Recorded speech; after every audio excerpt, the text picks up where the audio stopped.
오늘은 아나니아와 삽비라라는 제목으로 여러분과 은혜를 나누려고 합니다. 여러분, 이 아나니아와 삽비라라는 이야기는 목사님들이 설교를 잘 하지 않습니다. 첫째는 오해를 받을 수 있다는 거죠.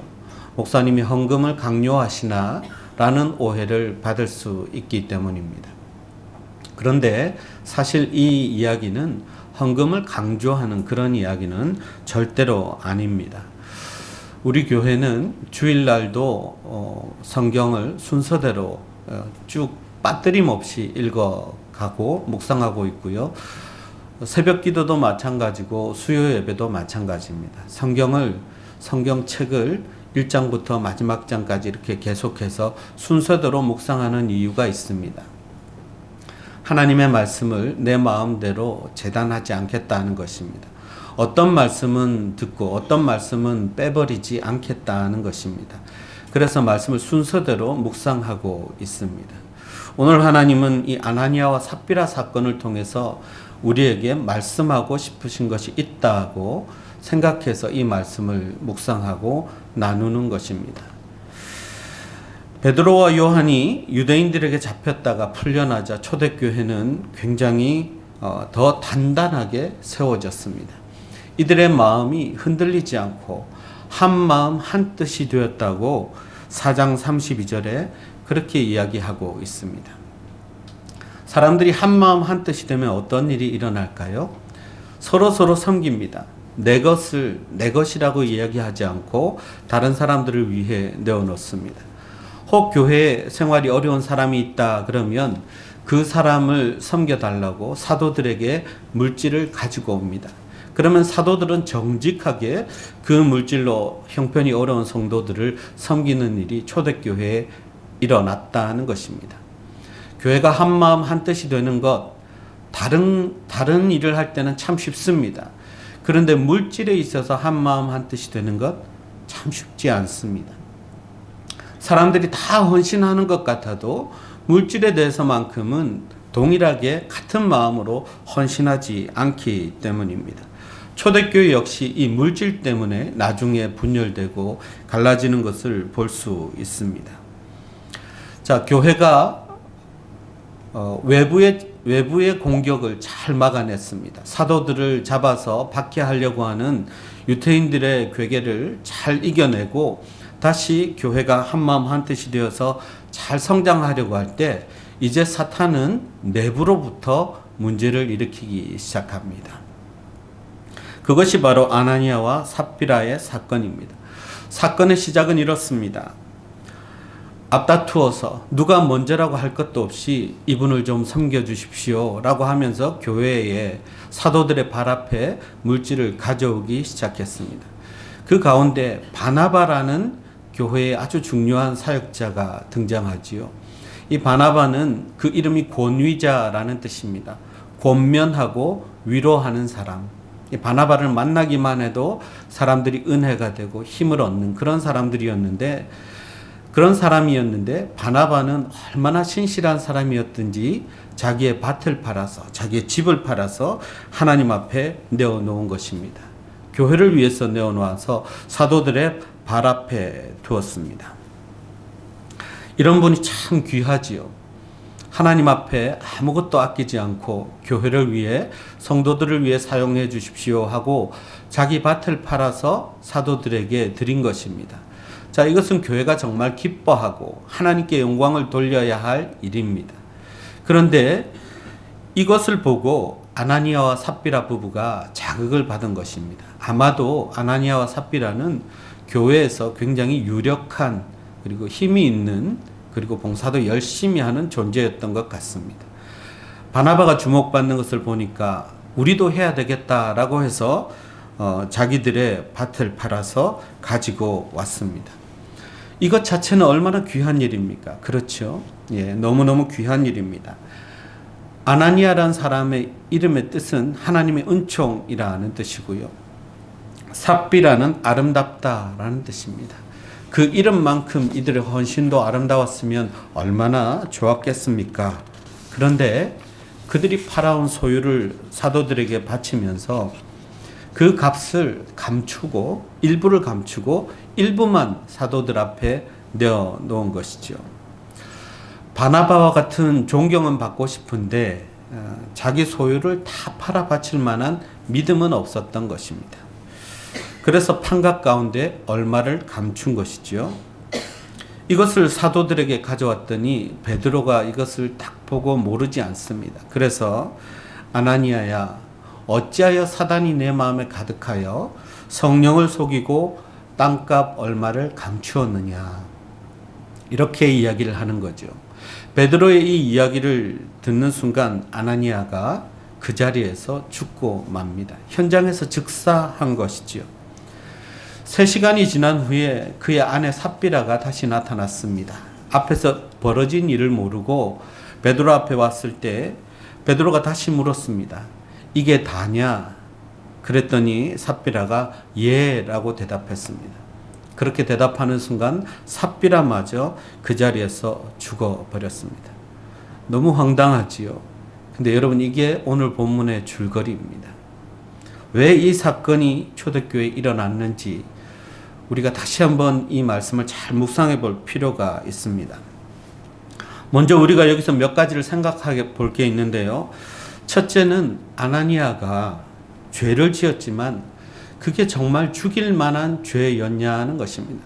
하나님이 좀 너무하신 거 아니냐라는 생각이 드는 거죠. 그렇지 않습니까? 그 땅값 감추었다고, 그래도 하나님 앞에 헌금을 했는데 하나님이 죽이셨다. 우리가 쉽게 받아들이기 힘든 것입니다. 두 번째는 아나니아와 삽비라가 죽었다면 우리는 왜 살아있나라는 생각입니다. 여러분, 이 말의 의미는 여러분이 웃으셔야 되는데 지금 웃지를 않으셨어요.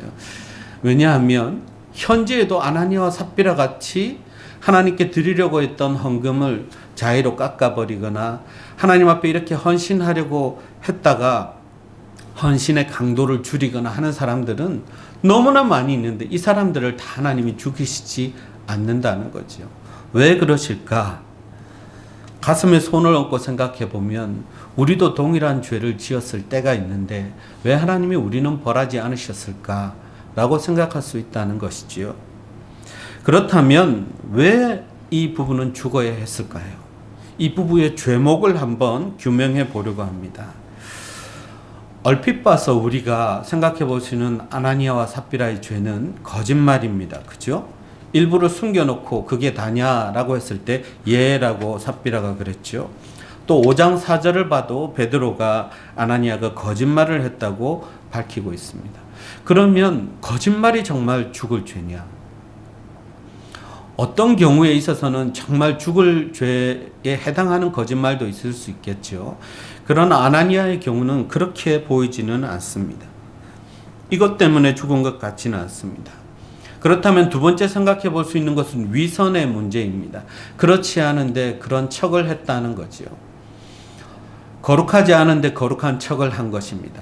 하나님 앞에 자신을 온전히 드리지 않으면서도 드리는 척을 했다는 것이죠. 이런 위선을 만약에 우리가 문제로 삼는다면 예수님께서 위선과 외식을 지적했던 바리새인과 서기관들, 회칠한 무덤이라고, 겉과 속이 다른 인간이라고 예수님께서 지적하셨던 그 사람들은 왜 그때 살아 있었냐는 것입니다. 그래서 위선과 외식의 문제도 아닌 것 같다는 거죠. 자, 여기까지 말씀을 드리면 그러면 아나니아와 삽비라는 사실은 죽지 않아도 되는데 괜히 죽은 것 아닌가 하고 생각할 수도 있습니다. 하나님이 좀 심하시지 않았나라고 생각하는 것이죠.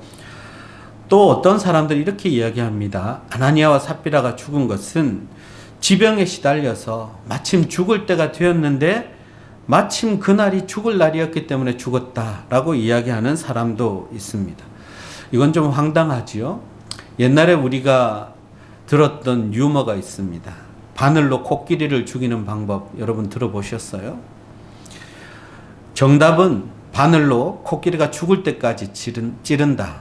그 다음 두 번째는 죽을 때 다 된 코끼리를 지켜보다가 딱 죽을 때가 되었다 싶을 때 찌른다. 뭐 이런 유머가 있었어요. 이런 거는 정말 말이 안 되는 소리죠. 그런데 꼭 그렇게 지금 아나니아와 삽비라가 죽을 때가 되어서 죽었다는 것입니다.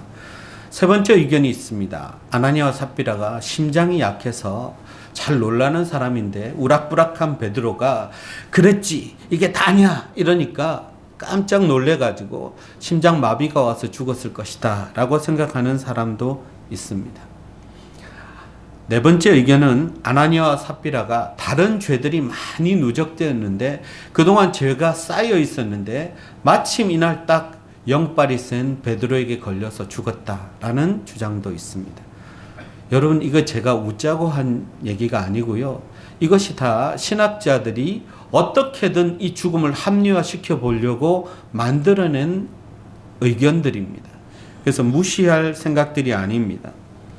그런데 조금만 생각해 보면 참 웃기는 얘기 아닙니까? 과연 이런 이유로 아나니아와 삽비라가 죽었을까요? 하나님이 그런 이유로 아나니아와 삽비라를 죽이셨을까요? 여기에는 반드시 다른 잘못이, 다른 죄가 있다는 것입니다. 먼저 이 사건의 배경을 보면 이 시기는 매우 중요한 시기였습니다. 하나님이 교회라는 것의 원형, 첫 번째 모형을 만들어 가시는 그런 시기입니다. 교회가 처음 세워지고 헌금은 어떤 것인지, 헌신은 어떤 것인지, 예배는 어떻게 드려야 되는지, 교제는 어떻게 해야 되는지를 다 정립해가는 정말 중요한 순간입니다. 근데 만약 이때에 부정한 마음, 탐욕, 속임수, 허영, 위선 이런 것들이 들어와 버린다면 그 이후에 오는 교회들의 모습은 안 봐도 뻔합니다. 엄청나게 타락하고 엄청나게 죄를 저질렀을 것입니다. 그래서 이 시기만큼은, 이 중요한 시기만큼은 인간의 탐욕이나 죄가 들어오지 못하도록 하나님이 거룩한 원형으로서의 교회, 원형으로서의 예배, 교제, 헌금의 모습을 보여주고 싶으셨던 것입니다. 그래서 시범 케이스로 아나니아와 삽비라를 멸하셨음에도 불구하고 그리고 그 이후에 얼마나 많이 교회의 예배가 타락했고 교회의 헌신이 타락했고 헌금하는 것이 타락을 했습니까? 그걸 다 아시는데 첫 시작부터 그렇게 할 수는 없는 것입니다. 그래서 시범 케이스로 하나님께 드리는 헌금은 하나님의 방법대로 말씀대로 드려져야 함을 강조하시기 위해서 이 아나니아와 삽비라의 사건을 시범 케이스로 보여주신 것입니다. 너무너무 중요한 시기니까 하나님은 원형을 아름답게 세워가려고 하고 사탄 마귀는 동시에 처음부터 어떻게든 부정, 부패, 탐욕을 집어넣으려고 하고 그래서 이 사건이 일어났다는 것입니다. 이 사탄의 계획을 하나님이 파괴하신 거죠. 오늘 본문을 보면 그 순서가 이렇습니다. 5장 3절에 사단이 내 마음에 가득하여, 두 번째 성령을 속이고, 세 번째 땅값을 감추었다. 그렇게 이야기합니다. 사탄이 마음에 가득한 것이 먼저입니다. 여러분, 하나님이 죄를 지적하시는 것은 아나니아와 삽비라가 들고 온 헌물을 사도들에게 바치는 그 순간이 아닙니다. 그 마음속에 먼저 사탄이 가득했다는 것입니다. 이것이 하나님 보시기에 죄라는 것입니다. 이것이야말로 하나님이 지적하시는 죄입니다. 초대교회 그 성령이 충만한 가운데 왜 이 아나니아와 삽비라는 그 마음속에 그 가득 차 있을 성령을 다 버리고 안에 부정과 부패와 탐욕과 죄악으로 채웠냐 하는 것입니다. 성령으로 가득하지 않은 사람, 성령으로 충만하지 않은 사람의 특징이 있습니다. 하나님의 말씀을 사모하지 않습니다. 진리의 말씀에 귀를 기울이지 않고요. 기도하는 것에 중요성을 두지 않습니다. 교제도 진리에 입각해서 교제하지 않습니다. 그런 사람들에게 사탄 마귀가 찾아옵니다. 그 마음을 빼앗습니다. 차지합니다.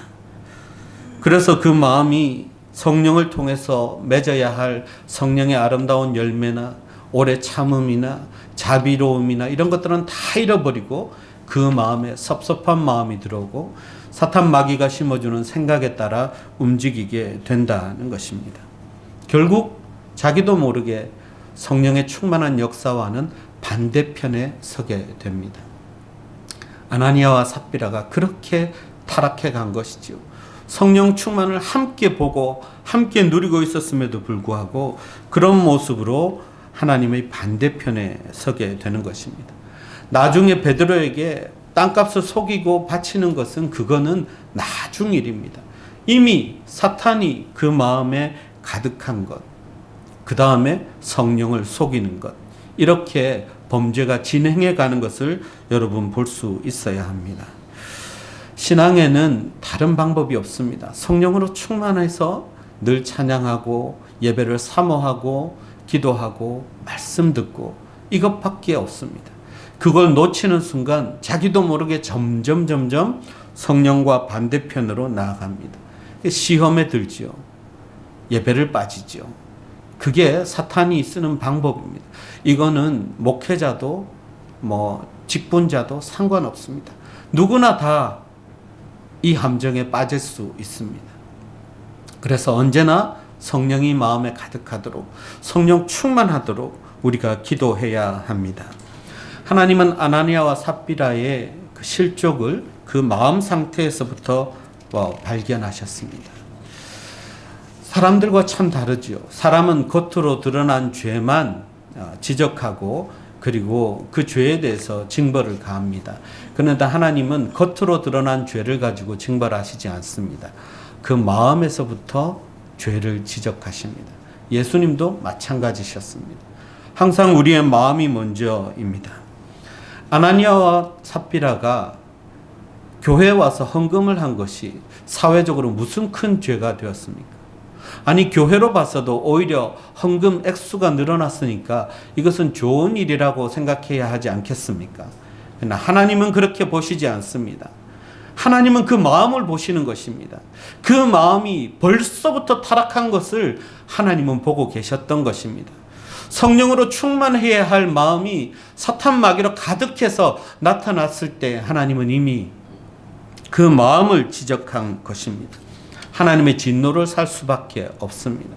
적어도 초대교회에 가장 아름다운 원형이 세워져야 할 이 시기에는 그런 마음을 용납할 수 없었던 것입니다. 자, 이것을 성경에 비추어서 얘기하면요, 하나님의 영광을 훼손한 죄라고 할 수 있습니다. 하나님의 영광을 훼손한 것입니다. 자, 이게 무슨 말이냐면 우리가 하나님 앞에 헌금을 하면 하나님께 영광이 될 것이다 라고 우리는 생각하죠. 그렇지 않습니다. 우리 같은 죄인이 절대로 우리의 물질을 하나님께 그냥 바치지 않습니다. 하나님의 영광이 내게 임했기 때문에, 하나님의 성령이 내게 임했기 때문에 우리가 내 물질을 하나님께 드리고 싶은 마음이 생기는 것입니다. 내 귀한 시간을 쪼개어서 하나님 앞에 드리고 싶은 것입니다. 부족하고 연약하지만 나 같은 죄인이라도 하나님 받아주시면 하나님 쓰임받고 싶습니다 하고 우리를 헌신하는 것입니다. 이것이 바로 하나님의 영광이 나타난 결과입니다. 우리는 그 결과 그대로 순종하면 됩니다. 그런데 내 자아가 이 영광을 깎아버리는 거죠. 훼손하는 것입니다. 하나님께 처음에는 이만큼 드리고 싶었는데 이래서는 안 될 것 같아. 딱 깎아버리는 것입니다. 나의 시간을 줄여버리는 것입니다. 헌신의 강도를 약화시켜버리는 것입니다. 하나님 앞에 드리기로 처음 작정했던 하나님 주셨던 마음을 스스로 깎아버리는 것입니다. 이것이 하나님의 영광을 훼손하는 엄청난 죄입니다. 하나님은 거기서 죄를 발견하십니다. 우리의 마음을 다루신다는 것입니다. 착각하지 마십시오. 액면가치로 내가 얼마를 하나님 앞에 드렸으니, 하나님 앞에 내가 이 시간을 드렸으니 하나님이 기뻐하실 거다. 천만의 말씀입니다. 하나님은 그 진실한 마음을 보십니다. 어떤 마음으로 하나님 앞에 물질을 드렸고, 어떤 마음으로 하나님 앞에 봉사했고, 어떤 마음으로 자신을 하나님 앞에 드리는가, 그것을 보시지 겉으로 드러난 것에는 절대로 속지 않으시는 하나님이시라는 것을 보여주는 것입니다. 여러분, 하나님 앞에 정직한 마음, 변하지 않는 마음, 그것으로 헌신하고 드리고 섬겨야 합니다. 근데 그게 참 쉽지 않죠? 여러분, 참 쉽지 않습니다. ARD라는 병이 있습니다. 이 병은 10살 정도의 남자아이들에게만 나타나는 희귀병입니다. 성염색체 이상이 생겨서 점차 식물인간이 되어 죽어가는 병이라고 합니다. 근데 이 병에 걸린 아이들이 나을 수 있는 방법은 딱 한 가지, 백혈병과 마찬가지로 골수 이식을 받으면 살아날 수 있다고 합니다. 그런데 우리나라에 골수를 이식하겠다고 기증하겠다고 서약한 사람들이 2만 명, 3만 명 정말 많다고 합니다. 근데 정작 이 병에 걸린 아이들이 골수를 이식받기 위해서 일치하는 사람을 찾아가면 다 거절한다고 해요. 60%가 처음에 골수를 하기로 했다가 막상 그 시간이 오면 거절한다는 것입니다. 처음 먹은 마음대로 섬기고 처음 먹은 마음대로 희생하는 것이 얼마나 어렵냐 하는 것을 보여주는 것입니다. 하나님께도 마찬가지죠. 여러분, 한국 교회에 정말 유명한 목사님들 많이 계시지 않습니까? 한 시대를 책임지고 교회를 부흥시켰던 목사님들입니다. 근데 그 마지막은 얼마나 타락한 모습으로 사라지는지 모릅니다. 왜 그렇습니까? 처음 하나님을 찾을 때 그 마음, 하나님 교회를 섬기겠다고 했던 그 마음들이 중간에 다 변질되고 타락하기 때문입니다. 아나니아와 삽비라도 처음부터 이런 마음으로 교회를 섬겼겠습니까? 아니요. 교회를 잘 섬기려고 초대교회의 일꾼으로 섬기던 사람들입니다. 그런데 어느새 성령 충만을 잃어보니까, 마음에 사단이 가득하니까, 부정한 마음, 부패한 마음, 타락한 마음이 찾아오니까 하나님의 영광을 훼손하고도 아무렇지도 않은 척 사도들 앞에 나왔던 것입니다. 여러분, 하나님은 우리의 마음을 보십니다. 우리가 무엇을 하든 우리 마음에 어떤 마음을 품고 있는가를 보십니다. 여러분, 숫자에 우리가 속아서는 안 됩니다. 그 숫자가 모든 것을 말해주지 않습니다. 큰 교회는 큰 믿음일 것 같습니까? 그렇지 않습니다. 작은 교회는 작은 믿음입니까? 절대로 그렇지 않습니다. 우리는 숫자를 보고 믿음도 그 숫자만큼이라고 생각합니다. 아나니아와 삽비라는 바나바가 드린 물질을 봤을 겁니다. 아, 저 정도면 교회에서 이슈가 되는구나. 사람들이 나를 존경하겠구나 하고 그 정도를 생각하고 드렸을 것입니다. 그러나 그 마음을 하나님은 절대로 기뻐하지 않으셨습니다. 하나님은 그 액면 가치를 보시는 분이 아닙니다. 그 안에 있는 중심을 보시는 분입니다. 그 마음을 보시는 분입니다. 정직한 믿음이 빠져버리면 하나님은 기뻐하시지 않는 것입니다. 여러분, 화려하고 큰 성전에서 많은 성도들이 모여서 예배드리면 정말 좋을 것 같죠? 그럼 좋을 수도 있습니다. 그러나 그렇다고 해서 꼭 거룩한 예배를 드리는 것은 아닙니다. 하나님이 기뻐하시는 예배는 아니라는 것입니다. 예수님은 그렇게 화려한 성전에만 계시지 않습니다. 저 카타콤에 빛도 들어오지 않는 데서 촛불을 켜고 하나님을 예배하며 일생을 보냈던 성도들의 예배, 하나님은 그런 예배에 임재하셨습니다. 예수님은 그런 곳에 함께 하셨습니다. 우리가 그것을 믿음으로 고백하면서도 우리의 헌신이, 우리의 예배가 하나님께 어떻게 드려지는지를 깊이 생각하지 않으면 아나니아와 삽비라와 같은 유혹에 빠질 수 있습니다. 아나니아와 삽비라 사건은 참 불행한 사건이었죠. 그런데 초대교회에 꼭 필요한 사건이었습니다. 왜냐하면 알곡과 가라지가 함께 자라는데 가라지를 뽑아버리지 않으면 알곡이 제대로 자랄 수 없기 때문입니다. 그래서라도 초대교회에서 쭉정이와 같은 가라지는 뽑아버려야 했습니다. 사도들이 외부의 공격을 막아내고 교회가 다시 부흥의 길을 걸어가려고 할 때 내부에서부터 교회를 혼란스럽게 한 사람이 아나니아와 삽비라였습니다. 여러분, 마태복음 7장을 보면 모래 위에 지은 집과 반석 위에 지은 집이 나옵니다. 겉으로 보면 똑같아요. 근데 이 집이 무엇을 상징하냐면 말씀대로 사는 인생과 말씀대로 살지 않는 인생을 보여줍니다. 홍수가 나서 시험이 올 때 말씀 위에 세워진 믿음들은 단단히 서 있고 말씀 위에 세워지지 않은 인생은 무너져 버리는데, 그것이 바로 그 사람의 기초가 무엇이었는지를 분명히 보여준다 그랬습니다. 그래서 말씀대로 사는 삶이 반석 위에 집을 지은 지혜로운 사람이다, 주님께서 그렇게 말씀하셨습니다. 초대교회에 시험이 들었습니다. 무너진 것은 그 기초가 잘못되었다는 것을 분명히 보여주는 것입니다. 말씀 위에 세워진 삶이 아니었기 때문에 한순간에 무너져 버리고 만 것입니다. 겉으로는 다 똑같은 신앙인일지 모르지만 하나님 보실 때는 그 중심을 보십니다. 그 기초를 보십니다. 바나바처럼 헌신해서 누구든 권면하고 위로하고 세워주고 자기의 것을 다 팔아서라도 교회를 섬기는 사람이 있는가 하면, 그렇게 다른 사람들이 희생할 때 오히려 자기의 이익을 위해서, 자기의 탐욕을 위해서 하나님 앞에 드리는 헌신도 포기해버리는 그런 사람도 있습니다. 그 기초가 달랐던 것이죠. 하나님은 탐욕으로 가득 찬 아나니아와 삽비라의 마음의 상태를 아셨기 때문에 하나님의 공동체에서 제외시켜 버렸습니다. 하나님 앞에 정직해야 합니다. 하나님 앞에 신실해야 합니다. 하나님 앞에 첫 번째 마음 그대로 교회를 섬겨야 합니다. 내가 가진 것을 다 내어주더라도 하나님의 교회가 세워지는 쪽을 택해야 합니다.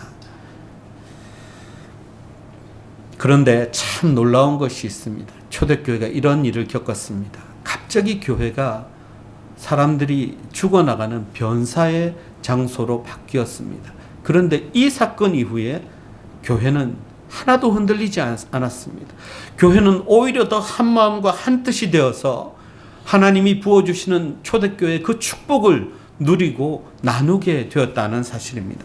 참 놀랍습니다. 12절을 보면 교회가 무너지지 않은 것은 초심을 잃지 않았기 때문이다. 한 마음과 한 뜻이었다고 그렇게 이야기합니다. 여러분, 이것이 중요합니다. 하나님을 향한 우리의 마음이 한 마음이어야 합니다. 하나님을 향한 헌신이 한 뜻이어야 합니다.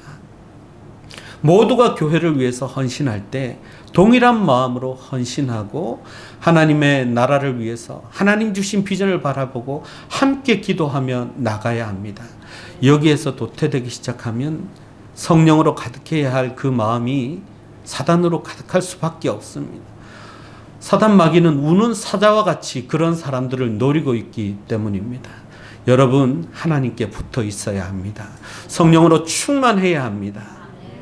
말씀대로 살아야 합니다. 말씀에 순종해야 합니다. 한 마음 한 뜻이 된 교회는 그 어떤 존재도 흔들 수 없습니다. 그래서 초대교회는 이 놀라운 사건 이후에 더욱더 부흥하고 더 발전하고 한 마음 한 뜻이 되어서 하나님을 잘 섬겼습니다. 우리 교회가 그런 교회가 될 수 있기를 주님의 이름으로 축원합니다. 기도하겠습니다. 하나님 아버지, 아나니아와 삽비라 사건이라는 엄청난 사건이 있었음에도 교회가 흔들리지 않고 한 마음 한 뜻으로 주님 주신 비전 붙잡고 오직 복음 전파에 힘썼던 것처럼, 그리고 많은 사람들이 더하여진 것처럼 우리 교회도 날로 많은 사람들이 더하여가는 복된 교회 되도록 역사하여 주옵소서. 예수님의 이름으로 기도하옵나이다. 아멘.